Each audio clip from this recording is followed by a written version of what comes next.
Elfz Show, part of the Elfz Network. We are a bunch of wild and crazy Cleveland Browns fans, bringing you all the latest in Browns news. Tune in now.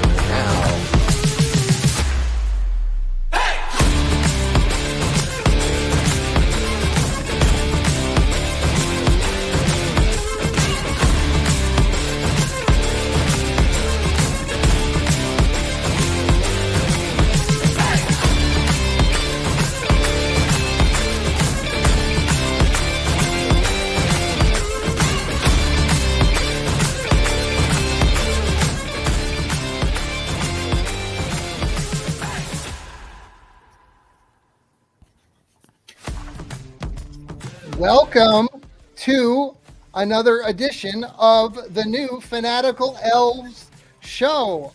I am John Suchan, and I'm here with other contributors to our Fanatical Elfz Network. Some great guys here. We're a bunch of crazy Browns fans. We are excited to be presenting another episode of this new show. So we've got Joel, the left guard. Hey, everybody. Hello. We've got Elliot, the Village Elliot, and we have Steve Gill from Tennessee. Welcome, everybody. Let's go around. You can introduce, just introduce yourselves. Tell us a little bit, again, your backgrounds. Again, I know a lot of these guys from different things myself. I'm a contributor to Dog Pound Daily, Cleveland Sports Talk. So, Joel, we'll start with you. Oh, I'm Joel. At the left guard. I played high school and college football. I've coached all kinds of football. Just love football.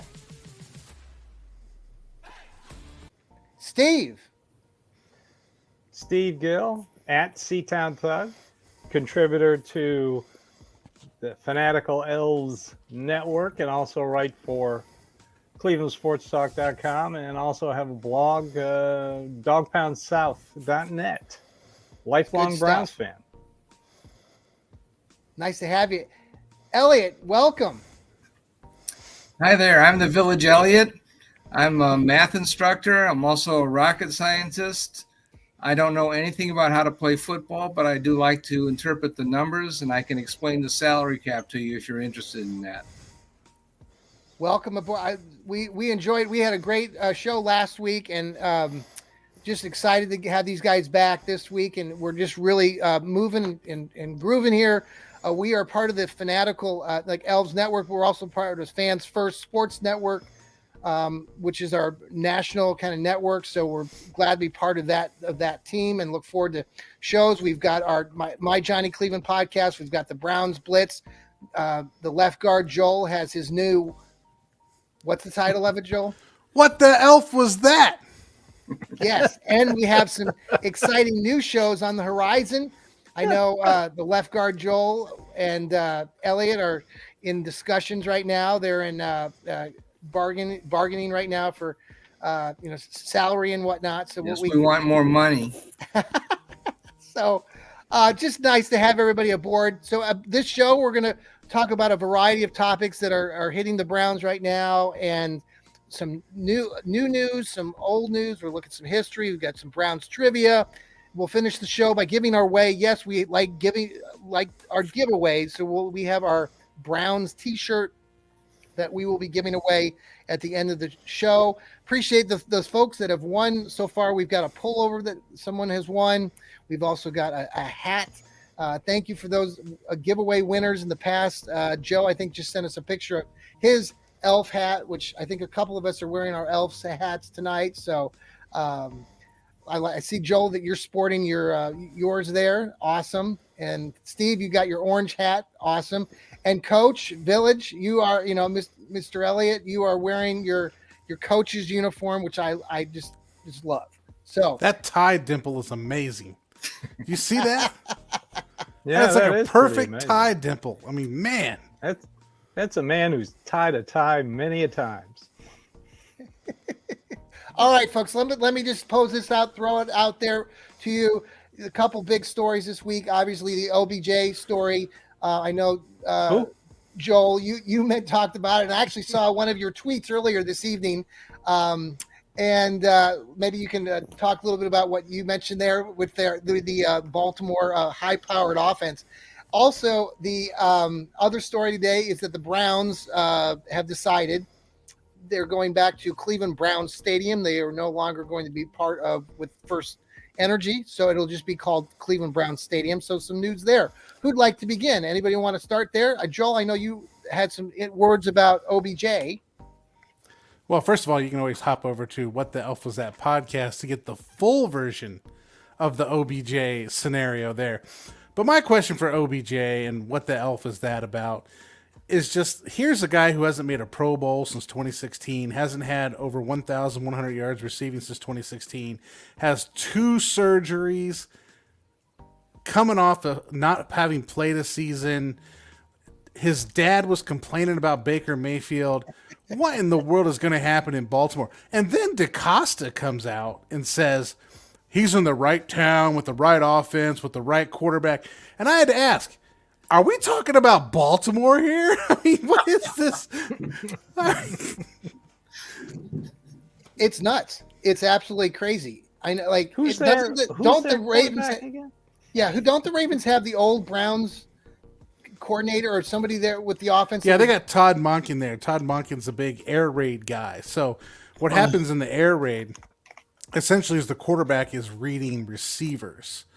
Okay. And so the receivers are reading corners.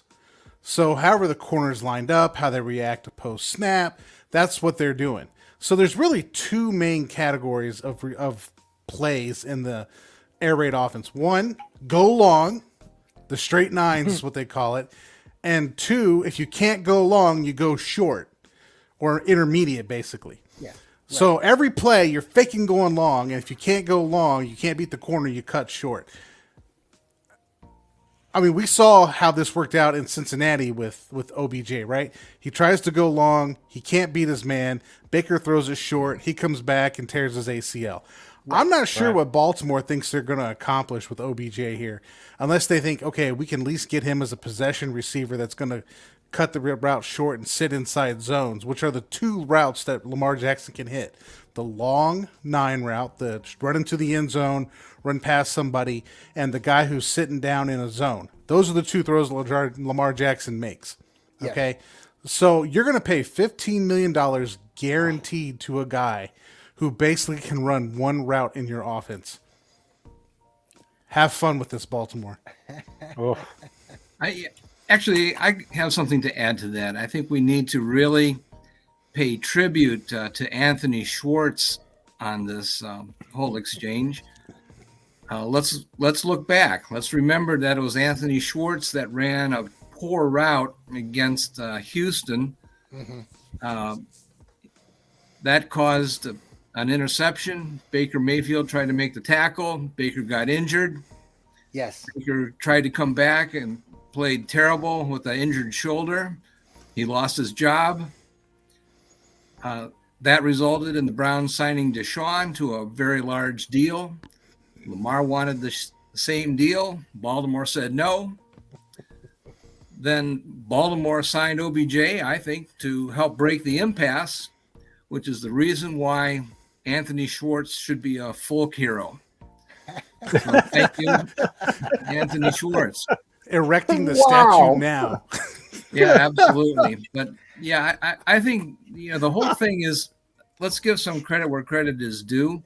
OBJ really had a fantastic playoff run with the Rams. It really came together for him. But let's also remember that late in the season, he was not the primary receiver for the Rams. It was a guy named Cooper Kupp. Mm-hmm. Yep. And late in the season, you get to play against thinned out secondaries. And I'm not sure how much weight we should give to his excellent performance. So, it was a fantastic performance. Yeah, but Baltimore's paying him like he's a number 1 now. Yes. Yeah, he's paying him to be a number 1 receiver. Baltimore's paying him like a number 1. And I'm not sure that that's a good idea. It's a guy that's had 2 ACL operations on the same knee. Yeah. And man, I don't know if that's a good idea. I think the whole idea is that that's going to cause Lamar Jackson to want to re-sign with Baltimore. Mm-hmm. And that may not really be a very good idea. I don't see the fit. I don't know that Lamar Jackson is going to want to be throwing bombs to OBJ. I think that there was fault on both sides of the street when Baker and OBJ were having wars. I saw the problem being that OBJ wanted to make his own ad hoc moves, and Baker didn't know where he was going. It wasn't that Baker couldn't hit him; as Baker didn't know where he's going to be. Yeah. OBJ wasn't running the best routes, predictable routes. And I think that he did clean that up with the Rams. Though I think they. I mean, the other part of this whole thing, though, like with OBJ, I mean, he's coming off his second major surgery. It's just crazy that they're signing him this guaranteed money. Then, what is the suspicion out there? I've heard some people talking about him being suspended potentially. Where's that coming from? That OBJ is going to be suspended? I have not heard that. You have not heard that? Okay, I've heard that in the last couple days. I made a joke about it on my podcast because his salary is broken down.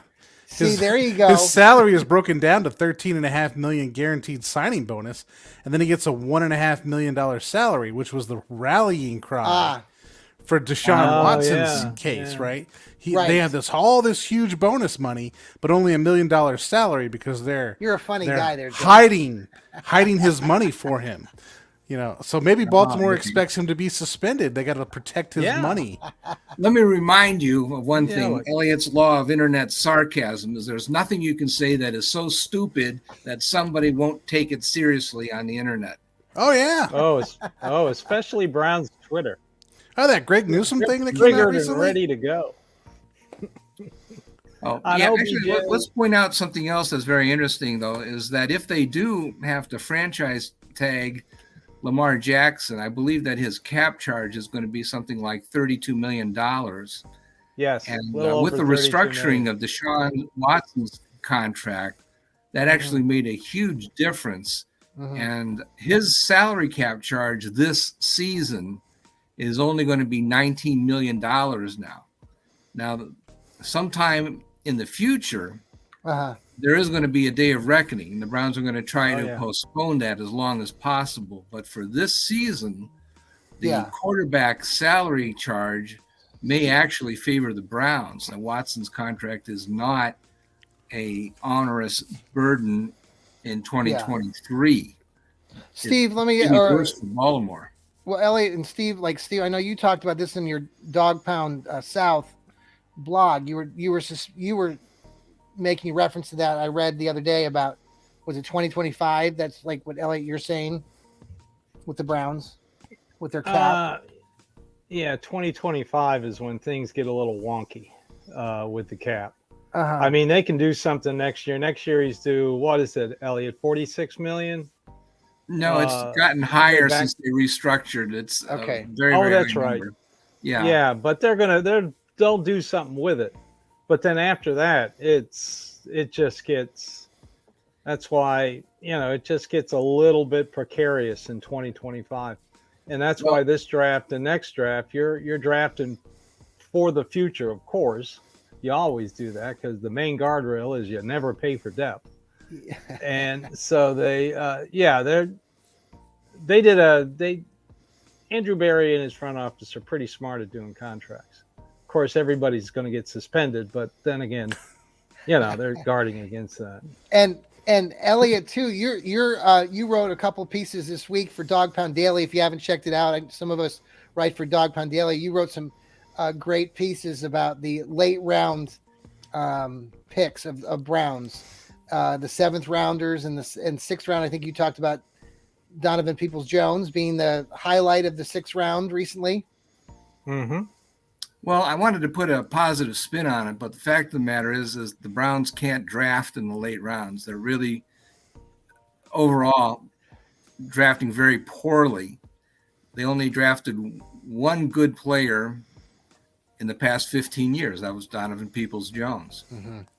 So it's not a good investment. But I'll say this, going back to restructuring Deshaun Watson, as long as he's having good years, you can add years on the back end. If they add additional years and extend him, then they can keep on giving him a small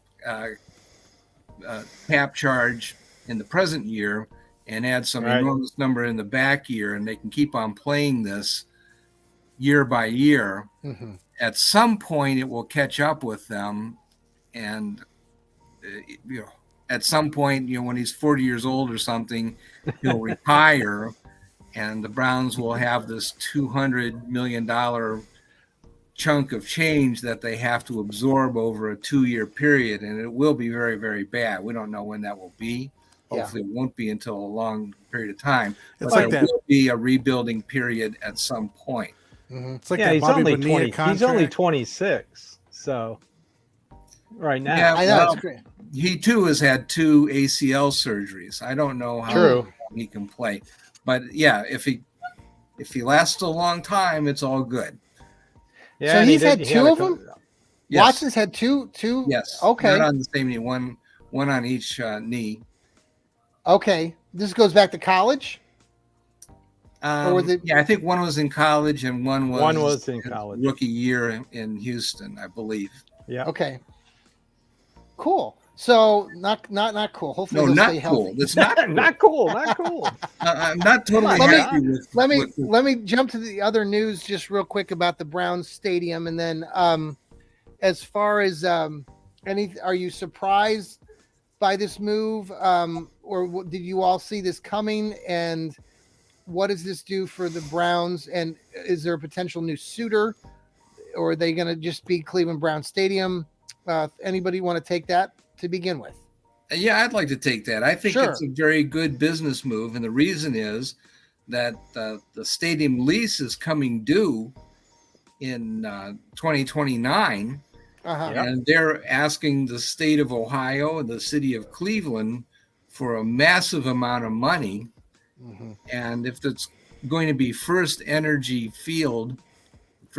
Stadium, whichever it is, I don't even remember, who wants to vote for a massive amount of public money for a utility company? I mean, how happy does that make you actually feel? So I think it is a good business move if it's for the Cleveland Browns.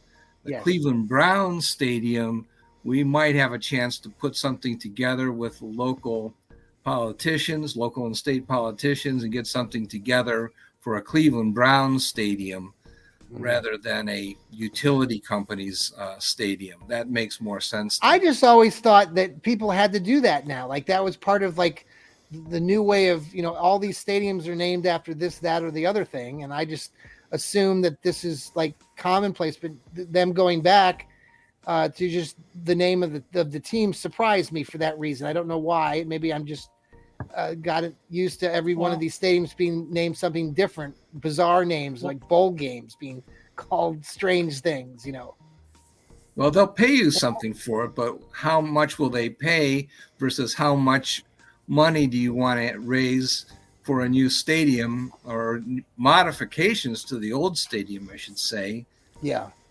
in just a few years? Yeah. Well, you got to remember in '99, after they rushed and built this stadium, they had to build this thing in 3 years. Yes. It was called Cleveland Brown Stadium, and the naming rights were for the gates where you came into the stadium Okay. back when they first opened up in '99, which I thought was, that's pretty good. It's Cleveland Brown Stadium, but you go in through, Poulan Weed Eater Gate. So, that was a way to make a little money, but it's been done before. I agree with Elliot that it's a good first business move if you're going to do a new stadium or renovate a stadium. It's smart business. So I want to jump in on this. Yeah, Joel. Yep. I want to jump in on this. I'll tell you a different perspective on it. One, I'm just a skeptic. So when I read I'm skeptical of everything. But anyway, my 24-year-old son has been advocating for the Browns to change the name of the stadium ever since First Energy. Yep. First Energy was implicated in the scandal. Yes. Yeah. See, that's Yep. where that's what I was. So I thinking think about. it's also an appeal to a younger generation. Like my generation, and I'm not going to give my age out, but my generation, I don't really care. I mean, it's just a funding source. Who cares? Right. Yeah, Right. I don't care either. Right. So, but I think for the younger generation, they're more environmentally conscious, more conscious of what's this going to do to, are we backing ethical companies, things that I don't really get into, but some people really do. Right. So my 24-year-old son has just been on, like, they got to change the name. I can't believe they keep the name. I can't believe they keep the name. I think there's some of that behind this too. Yeah, Like, I think we, you're we right. want to distance ourselves from the scandal. Now, Yep. I think Elliot has echoed what they said in their press release, right? The press release said when we started with First Energy Stadium, they were doing innovative things with energy and alternate energy sources, but now they've just turned into a utility company, and we just want to distance ourselves from a utility company, blah, blah, blah, blah, blah. Okay. I'm not discounting Elliot's take, because I think it's a good take. I just discount the idea that the reason they're turning down millions of dollars is because they're getting it from a utility company. Give me a break. Yeah. That's not Okay. the reason. The reason is, and I tend to agree with Elliot, you want to distance yourself from a scandalous company that is mistreating some part of your fan base.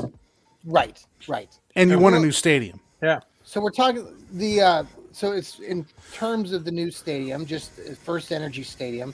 It was designed. We got the name First Energy Stadium back in 2012, and I saw some. We're leading into the Browns trivia question. I saw some things on this afternoon about the first in 2012. The Travis Benjamin. I don't know if you saw the highlight. He ran a 95-yard punt return back in the last week of the 2012, or maybe that was the last time it was Cleveland Browns Stadium before they went to First Energy Stadium. He ran back a touchdown at the end, like one of the last games against the Kansas City Chiefs. I don't know if anybody saw that. So my trivia question has to do with who are the 3 quarterbacks that the Browns have drafted in the first round since 2012. Who are the 3 quarterbacks? And I actually saw one of these guys. They were on the highlight reel that were drafted between 2012 and today. There are 3 quarterbacks the Browns have taken in the first round. So that is our trivia question. We can think about it now and we can come back to it. Or if you know the answer, we can talk about it right now. Let's come back to it. Let's come back to it. All right. Let's come back Let to me go to the next segment. The cardiac history segment. Still talking quarterbacks. Since 1999, the Browns have had a boatload of quarterbacks. Which are some of your favorites? I think we all have, or which are the ones that are your favorites that you thought maybe at the time when you followed the team had a legitimate chance at becoming that franchise quarterback? I think we've run through 30, 32, 31 starting quarterbacks. So of that bunch, who do you have as a 1 or 2 quarterbacks that you, at the time, not now, but at the moment, you thought maybe this could be the guy outside of some of them? All right. Yeah. Who'd like, Steve, you want to start? Sure. Okay. I'll start with Timmy Couch. There you go. I think if he had been able to stay healthy, and I saw him live here in Nashville when he played the Titans in back-to-back years. Saw him give a great comeback in, I think it was 2002.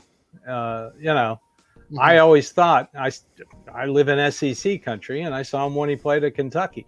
Right. So I thought he was going to be. I thought they made the right choice. And the other one was Brady Quinn. At the time, I thought that as he fell down the draft board, as I watched at a draft party with a fellow fanatical Browns draftnik, a late friend of mine, we were both just looking at the teams going, do they need a quarterback? Do you think they need a quarterback? Do they need a quarterback? He's still there. And when they drafted him, I mean, that was him and Joe Thomas. I thought that was going to be, wow, this is franchise changing first round draft. Yep. So, I totally, I missed the Wendy's commercials. He used to, or was it Subway? Brady Quinn used to do, what is it, Subway or Wendy's or both? Did he do both? Subway. Subway. I think he did Subway. Okay.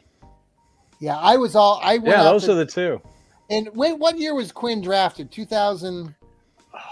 12. Well, it was, 12? No. no, It was No. no. It was the same year that Joe Thomas went first. about 2000. I thought it was 8? 12. No, No, Brandon Whedon was 12. Right. Brandon Oh Whedon no, was there's 12. a. Right. That's the Trivia so- answer. There you go. Yeah. It was about. I think it was 2008.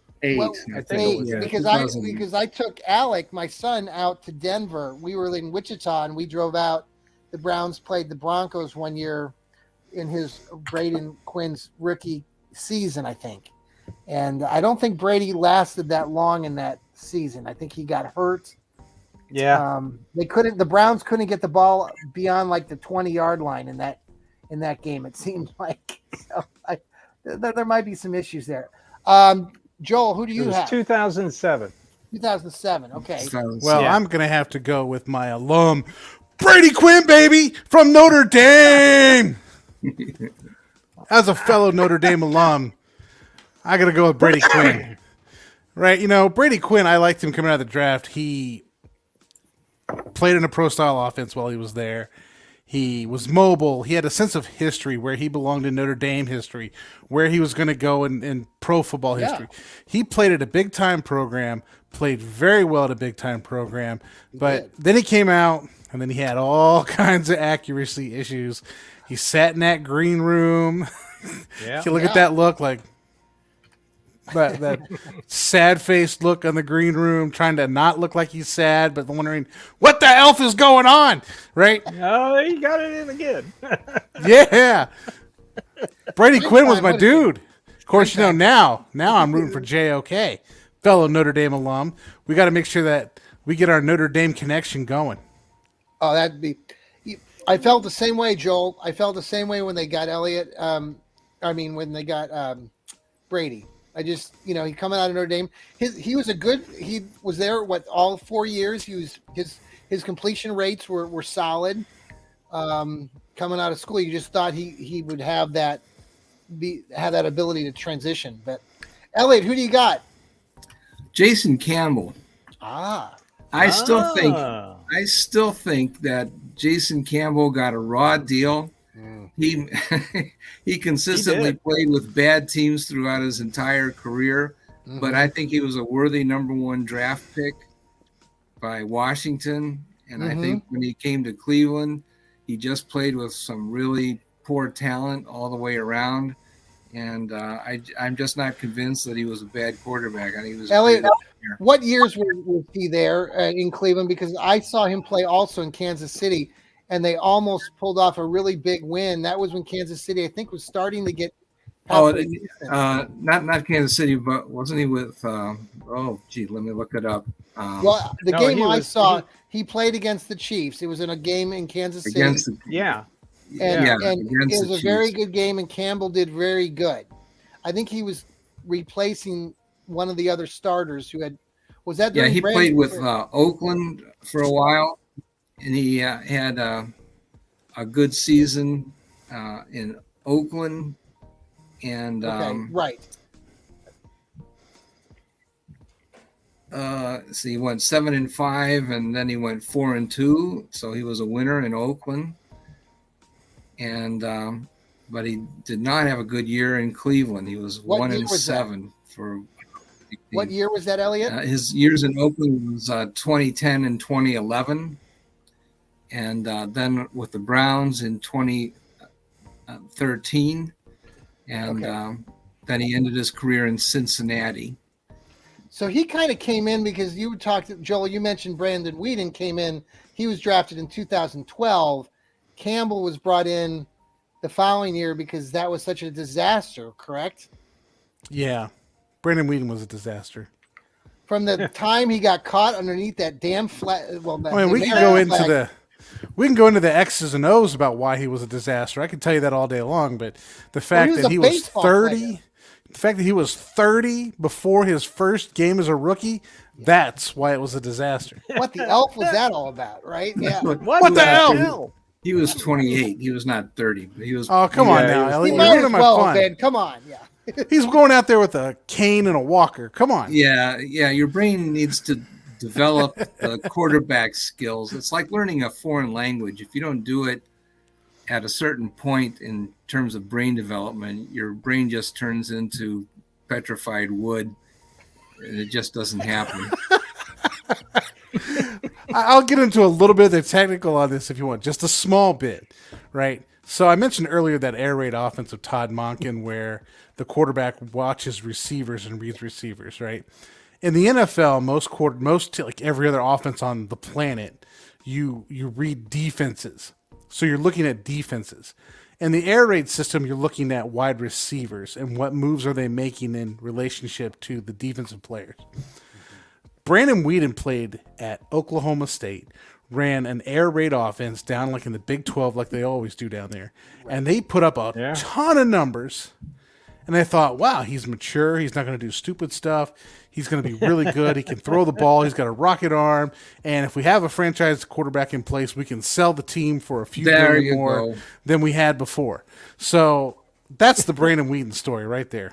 Now, Brandon Weeden, didn't he had some historic like shuffle like passes that were like you saw him live during the games and you were like, what the elf was that? Like it was terrible. I remember a game he committed 3 turnovers in the same a minute 10 seconds. Oh, I remember that game of possession time. Mm-hmm. Oh my God. I'd like to pick up on something that Joel said, about selling the team. I think that's exactly why the Browns managed to trade 3 draft picks to move up 1 spot to draft who? Trent Richardson, a running back.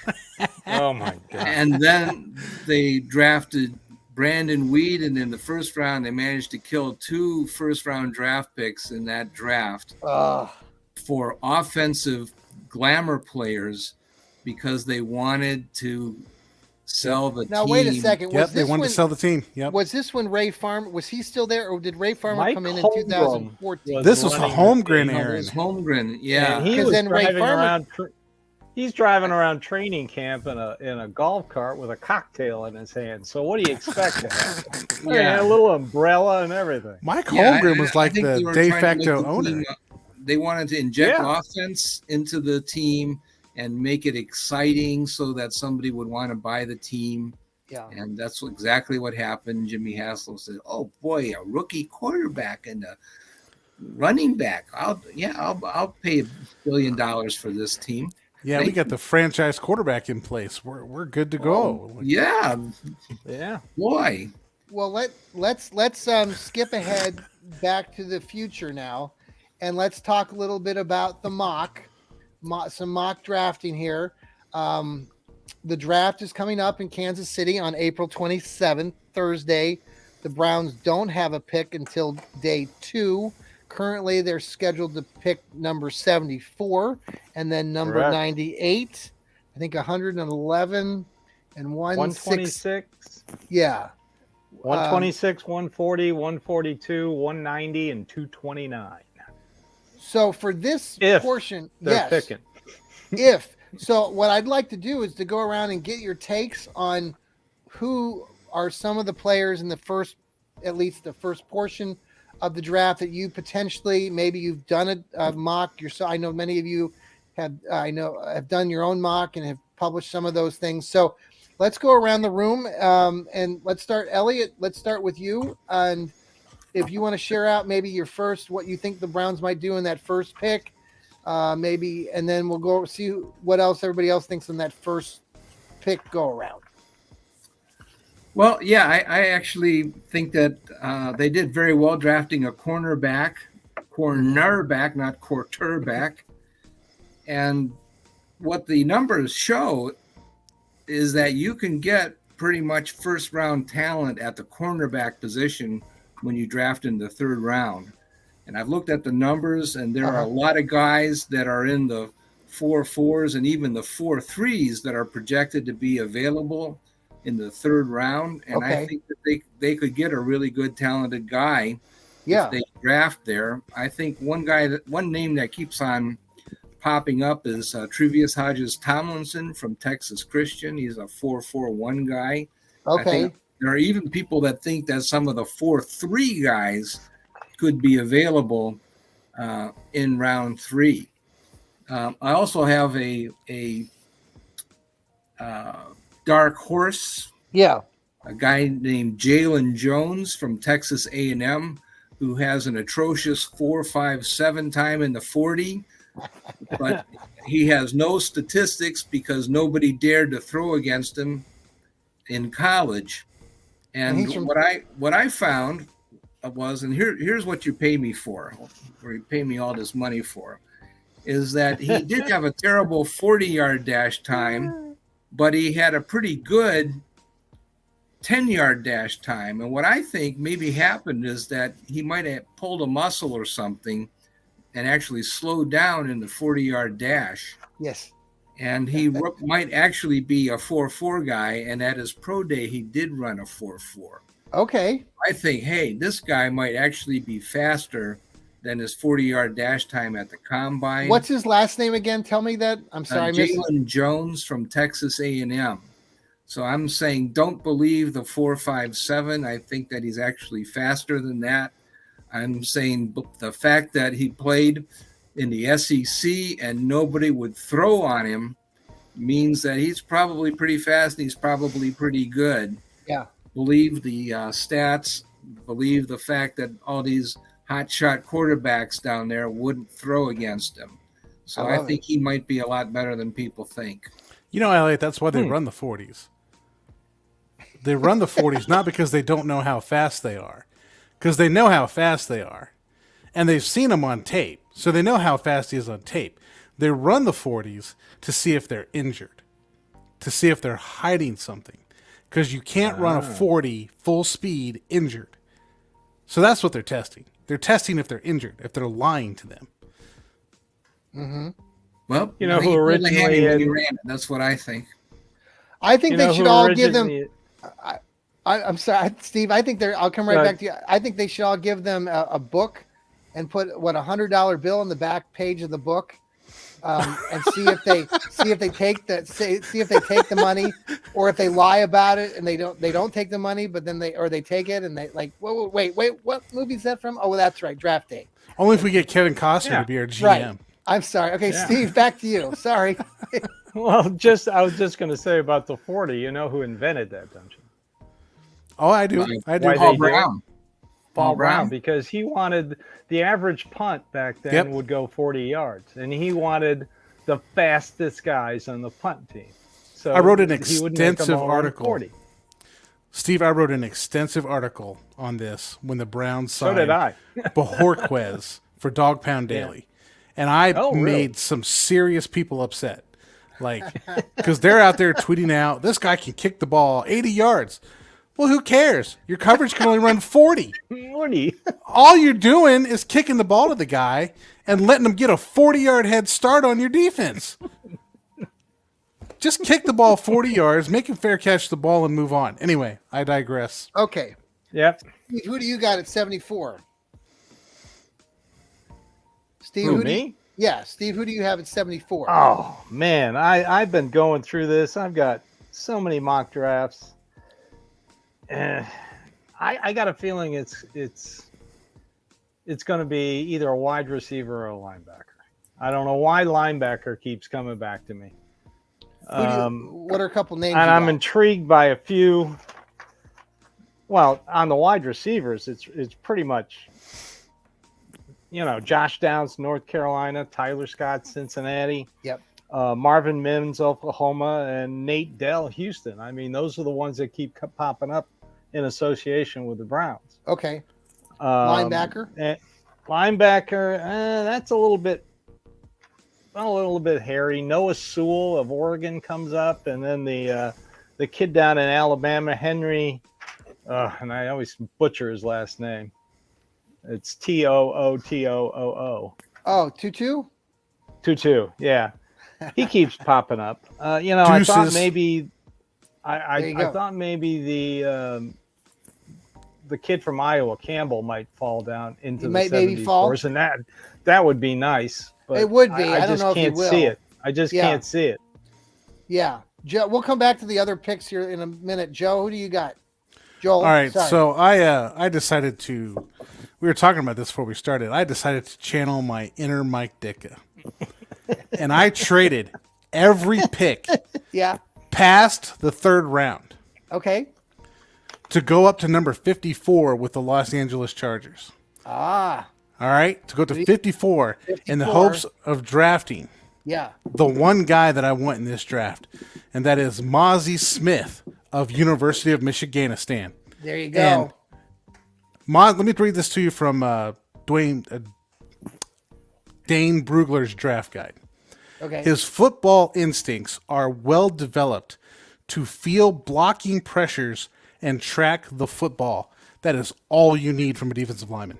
If a Yeah. defensive There you go. lineman can fire into an offensive lineman, feel how he's being blocked, counter that, find the football, and make a tackle, that is all I want out of a defensive lineman. That is all Jim Schwartz wants out of a defensive lineman. Yep. I think the Browns need to go all in. Go get this guy. He's a nose tackle. He plays nose tackle rough and tough, and he's number one on somebody's chart of freak athletes. So this is like the Myles Garrett of nose tackles. let's just trade the house, Yeah. and go get him. Right. love it. Except I did keep number 74. Oh, So I did okay. keep 74. So with that one, I took Marvin Mims of Oklahoma. Yeah. And the only There you reason go. I took him was because he can return punts, and I'm sick of watching the punt catcher. I'm sick of watching that guy back there catching the punt and then waving his hand in the air, and that's all we're doing, right? Catch the ball, run with the ball. Like, I'm sick of watching Jim Leonard back there, back from the Mike Pettin days, just catching the ball and giving up. Just run with the thing. Well, before we run out, that my pick at 74 is linebacker. Well, edge rusher, linebacker, kind of a Carl Brooks kid from Bowling Green. Oh, He okay. had a really good career at Bowling Green. Obviously, he was in the MAC. His numbers are pretty good, but there's some question about his position and how that would transition. So that's my pick at 74. Let's go to the next. Any other? Didn't he had a visit? Didn't he? He was one of the Browns' visit. Right. Yeah. And I know I talked Steve, the other guy that keeps popping up, I know in some conversations, and it could be in one of these later picks, is your guy, and I think Joel, you've mentioned it, or Elliot, the kid Dexter from Florida. The lineman, is that right? Defensive lineman? Yeah, he's a defensive tackle. Defensive Yeah, tackle. he runs like Yeah. a ridiculous 40. But he's come in Yes. twice, I think, to the Browns, or at least, people visit all the time, I'm sure. But what are some other picks? I guess Elliot, we'll start with you. Any other picks beyond 74, or some other ones down the line some other names that you are thinking that the Browns might target? Well, I kind of want to draft an offensive tackle in round 4. Okay. I kind of I want to see if possibly there's an opportunity to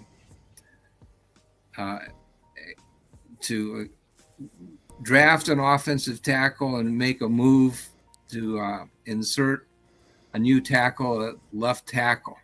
Ah, I don't know if we have we can have a taker to make a salary cap move at left tackle. We might so have remove Jedrick. trade him? If we can take Jed and a draft pick and make a move somehow. Yeah. I don't know if there's a taker for him, but if there is, I would try to move him, and maybe sort of a miniature Brock Osweiler deal where we would have to give a draft pick in order to move him. There's a name for you. But I think I'd rather have the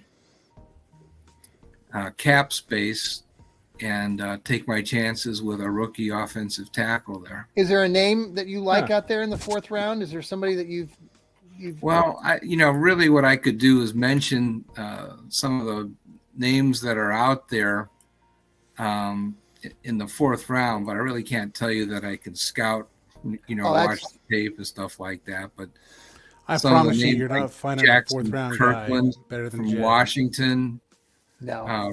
Richard Gurridge from Florida. I hope I pronounced his name right. I don't even know. Matthew Bergeron from Syracuse are mentioned as potentially going in round 4. Mm-hmm. But really, I want somebody that's, a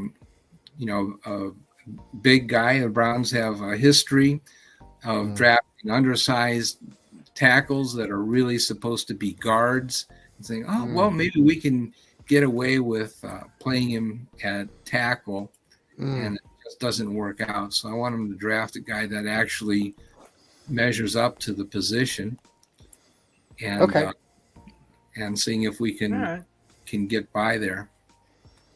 Steve, who do you got? In any other names in the latter? I've got. Well, I'm going by. And speaking of tackles, they just had Tyler Steen from Alabama in for a visit, or they're going to this week. Yeah. So that caught my eye. Trenton Simpson from Clemson. He's a linebacker. He can play linebacker, inside linebacker, outside linebacker, and on some occasions he can cover the slot. Now that intrigues me quite a bit. And for some reason, and we talked about this a couple of weeks ago, this kid Andre Carter of Army. Yeah, you mentioned him. Intriguing me just because of his size. Big guy, like 6'7", 6'6", 270. I mean that's he's listed on a lot of draft boards as a linebacker. He's listed on a lot of draft boards as an edge. So I'm just thinking what Schwartz could do with a guy that size. Joel? I don't have any picks left. Oh, you've traded. I want to get back though. I want to get back right. to this Jedrick Wills thing. Okay. Yes. I think the Browns fans have been spoiled with Joe Thomas. Tremendous. Yes. Jedrick Wills is the guy who comes after Joe Thomas. And this Jedrick Wills could be an all-pro, but he is going to be garbage compared to Joe Thomas. Okay? Yep. So I think if you want to replace Jed Wills, what you need to do is play his 5th year of his contract, use a first-round pick on another offensive tackle. Left tackle is a premium position in this league. You cannot fill that with a 4th-rounder. You're just not. Yeah. You can fill right tackle with a 4th-rounder. They took that guy Hudson. He only played offensive tackle for 1 year. And by the way, he looks like it. He's played tackle for 1 year. But you just left tackle is not a position you mess with. Just take a big high pick, right, and get a left tackle. If Wills doesn't work out, fine, let him go. Move him to guard. Use a 1st-round pick on a left tackle. Yeah, we don't have or sign somebody that's good. I know we don't have a 1st-round pick. That's the problem. So you got to hang on to Wills because I don't think you're going to find anything on the open market that's going to be better than Wills. Now, one name he's going to trade. He's going to trade the entire 2024 draft for an offensive tackle. I'm not trading the whole draft. Yeah, we already traded the 2024 draft. I'm sorry, you're too late. I'll trade one pick. I'll keep one pick. One other name that I wanted to just get out there, and our leader in chief with Dog Pound Daily, Randy, loves this guy, and he had me start looking at some tape a couple weeks ago. We haven't mentioned tight ends, but there's a kid down at Old Dominion. He got hurt this past fall. Kuntz. Yep, Zach Kuntz. Oh yeah, and saw some tape of his, and that would be a later round, mid round, 4th, 5th. Maybe he slides as the 6th. I mean, we know that we don't have a great history with the 6th round and beyond, but this kid looks like he could do something. He got injured last year, but he came back and he did some great things at the combine. I think he athletically was better than most, right? From what the reports were showing after all of that. So that's a name that I think, we'll see what happens with the Browns. They've got some decent tight ends now, but yeah, he's. I got him on my list for a day 3 potential tight end. Yeah, because they're going to take a tight end. All right, let's run. So last week on our inaugural Fanatical Elfz show, our premiere of that show, we had a Steelers joke segment that was fantastic, and led by Elliot here, who is the joke teller. But now we have the Ravens this week. Elliot, do we have anything for the Ravens? No, I came prepared for the Steelers. Oh, good. We're gonna hold off on the Ravens because we can always hold off on the Ravens. You always just say the city of Baltimore. There's your joke. Now let's move on. Crab cakes, crab cakes, crab cakes. Okay, so we're back to the Steeler joke section. Elliot and Joel, if you want to pick up on this. Elliot, did you bring props today? If you're watching this on YouTube or Twitter, we're all, I'm not sure if Elliot's got props or not. Yeah, no, I did. I did bring a prop. It's an invention, actually. What happens if your dog gets sick and makes a mess? You need something to clean it up. So I brought a terrible towel. And what's great about this is the terrible towel. You just take this and you tear it. And you can wipe up the mess, and you still have another half that you can use to wipe up the mess next time. So it's brilliant. But I want to say something. I don't want to get too down on the Steelers because this terrible towel was invented by Myron Cope. And all the money from the terrible towel went to charity. So Myron Cope was really a great guy for the city of Pittsburgh. And I wrote the obituary for Myron Cope when he passed. I wrote for the Pittsburgh Brown backers. But I want to do something that's really mean to the city of Pittsburgh because I have an expose on Myron Cope. And I hope you can see this. Let me see if I can zoom this. This is the biography of Jimmy Brown. And who was the writer that Myron Cope. Yes, Myron was the Cope. ghostwriter. Myron Cope is one of us.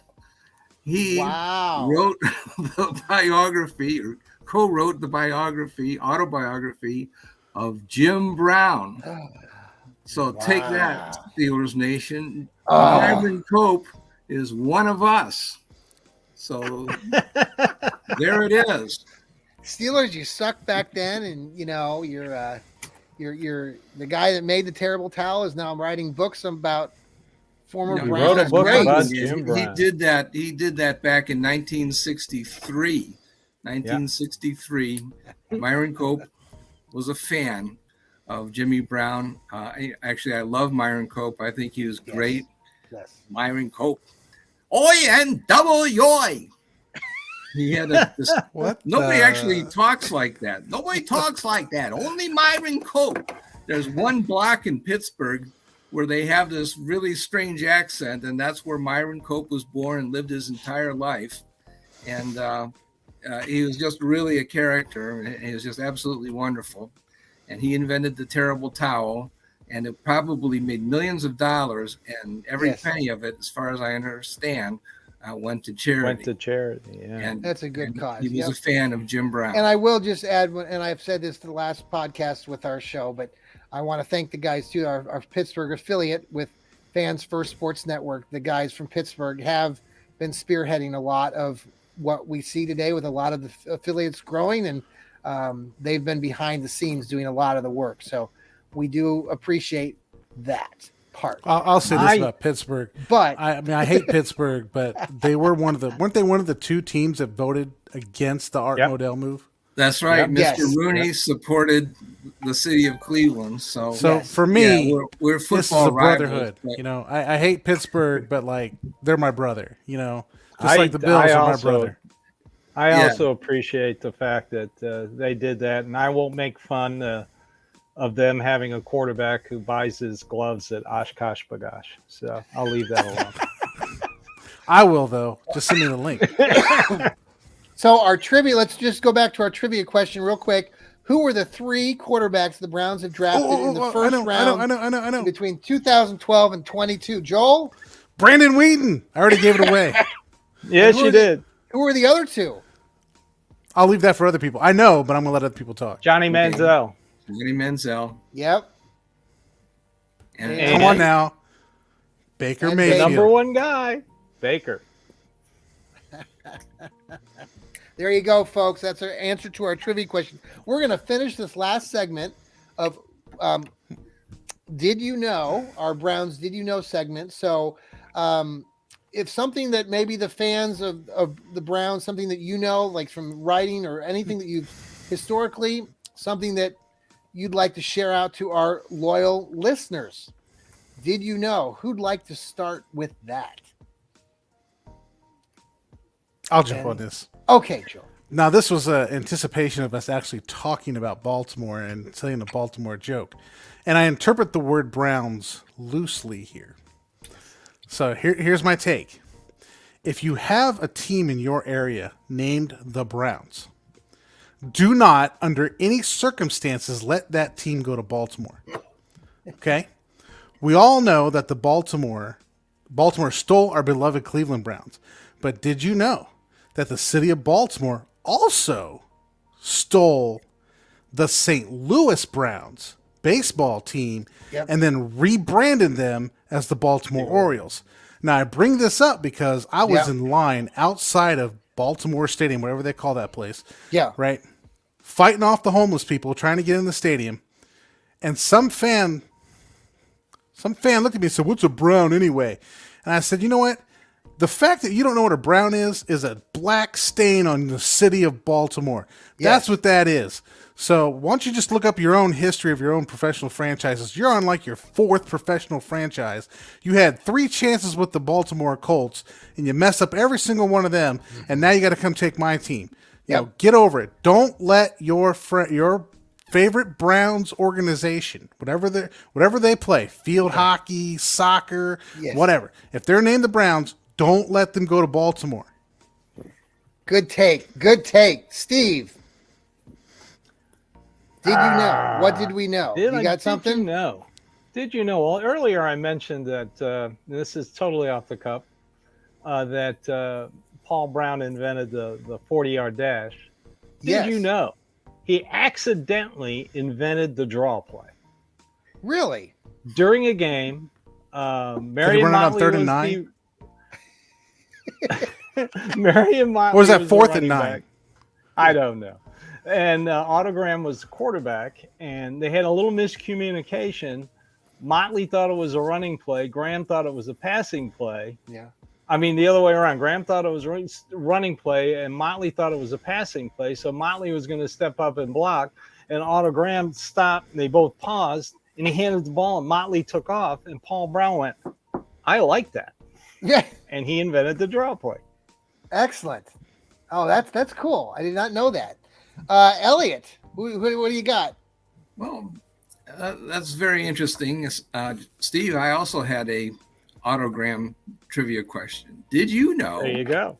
that Otto Graham was not the first Cleveland Browns starting quarterback? It was a guy named Cliff Lewis. Yep. Otto did start the first Cleveland Browns game, but he was actually playing defense. He was a defensive back, a cornerback, and he actually had 5 interceptions for the Browns on defense that year. Oh, wow. And he played both ways. He was a 2-way player and played cornerback as well as quarterback. Oh, that's cool. He's like the Babe Ruth of the NFL, right? He goes out there and is the greatest quarterback of all time. I don't care what you say about Tom Brady. And then he goes out and plays corner and dominates on defense. It's like Babe Ruth. He starts his career in Boston pitching as a pitcher, wins 100 games as a pitcher, which is really, really good. And then hits the most home runs before, Hank Aaron, the most home runs in Major League Baseball history. So whenever I hear this whole, Barry Bonds is the greatest player ever, no, he's not. Let's watch him get on the mound, and let's watch him pitch and win 100 games as a starter. Then we'll talk about who's the greatest player ever. Except for the fact that Babe Ruth is from Baltimore. We got to forgive him for that somehow. So how many times did Tom Brady win a world championship playing basketball, by the way? There you go. Did you know? So my take is about the Cleveland Browns stadium history. So I was doing some research on the old municipal stadium, And the Browns actually, the Indians and the Browns, those organizations back in the late 1920s, they put the vote to the people of the city, the county voted in 1928, passed this to build a new municipal stadium. That vote happened in November of 1928. And then stadium was opened in July of 31. They played baseball. They were the Indians and they kind of played there, but it was too big. And then they went back to the old ballpark for a few years, and they came back. And it really wasn't until like the late 30s, early 40s that they started playing baseball. As far as football was concerned, I didn't know this, and maybe our fans didn't know that the Browns actually, they actually had a football team called the Cleveland Indians. It seemed like a lot of these teams back then had names of baseball teams. 1931, they played football there. It was the Cleveland Indians that were the football team that were playing at the stadium. It was 1946 that they played. The Browns became the Browns. There were some other teams like the Rams. They ended up going to Los Angeles, but they were the Rams in Cleveland. Anyway, 1946, the Browns ended up playing the Miami Seahawks. We talked about Seattle Seahawks. They were originally the Miami Seahawks. That game was 1946 was the first time the Browns played at Old Municipal Stadium. It was in September of 46. So just a little history there, but lots of stuff there. They, and then they rebuilt, like we were talking earlier, in 97, they started building the new Cleveland Browns Stadium, which we have now. So did you know? So let's finish up with this real quick. Final takes. I want to announce our winner. Let's do our winner right now, and then any final takes you want to.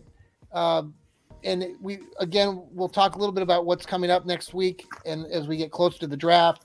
So our winner, our trivia question, our giveaway was for our T-shirt, our Browns T-shirt, and so you had to be retweet, and you had to follow our new network. We are building our network, so thank you all of you that are following the Elfz network on Fans First Sports Network. So our winner this week, his name is Jason D, and that's Demon Fury 89.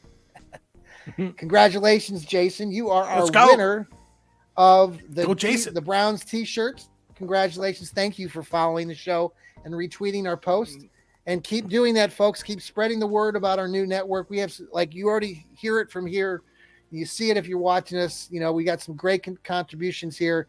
Guys that just know the game, or maybe they don't know the game like me, but we love talking the Browns. We're just fans, and we're just like you. So we just like being here and talking about it with all of you. And final takes.